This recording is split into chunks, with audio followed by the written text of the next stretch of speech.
आफां आसामनि मोनसेल' जौसिन जायखौ जों सोलोंथाइ फसंथान होननानै बुङो 2009 सनावनो बड'लेण्ड इउनिभारसिटिया दाफुंजादोंमोन आरो दिनै फैयै फैयै 2021 सनाव बेयाव 13 बोसोर आगान होबाय नाथाय जोबोद दुखुनांथाव बाथ्रा सिङाव हाबनानै जों दुलाराय बर' फरायसालि नायबाय ओरैबादि गिख्रंथाव समस्या दं बेयाव आरो बे समस्याखौ समाधान खालामनो थाखायनो दिनै दुलाराय बर' फरायसा आफादा बिटिआरनि मोनब्रै जिल्लानि फरायसालिमानि फरायसाफोरखौ लानानै जों दिनै गणतान्त्रिक भाबे आन्दलन खालामनो गोनां जादों आरो जोङो जि समस्या बे समस्याखौ समाधान खालामनो थाखाय जोङो दुलाराय बर' फरायसा आफादनिफ्राय जोङो मोनबा समस्याखौ समाधान खालामनो थाखाय जोङो आसामनि रायजो बेंगिरि आरो आसामनि गिबि मन्थ्रि डक्टर हिमन्त बिश्व शर्मानो जों गोसोखांलाय गथायदों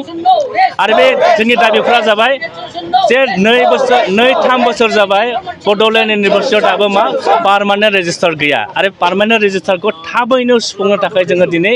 धरनानि गेजेरजों जोङो दाबि जनायदों आरो 2 नम्बराव दङ जेब्लासिम पार्मानेन्ट रेजिस्टार बेयाव गठन जाया बेवहाय बेखौ बानायनाय जाया बै समसिम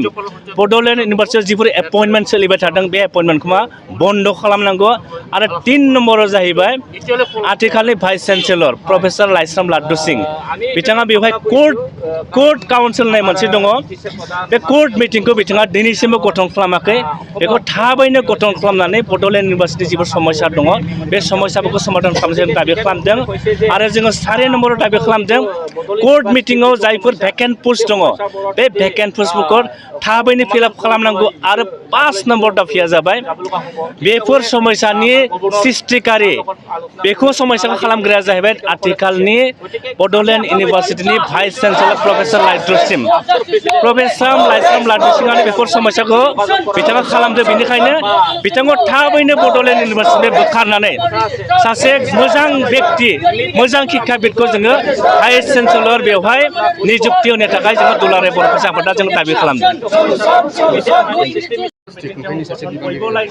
बेजों रायलायनायनि जेंना बोस्रांनायनि थोंजोङै राहा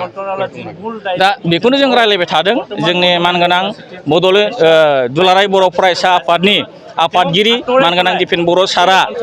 जे मोनसे टीम जाहाथे जोंनि चिफ मिनिस्टार आरो बड'लेण्ड इउनिभारसिटिनि जे बिथोन होनाय बायदि गभर्नर बिथांजों रायलायबाय थानाया सोलिबाय थादों आरो बिथांमोना जोंनो खोथा होदों जे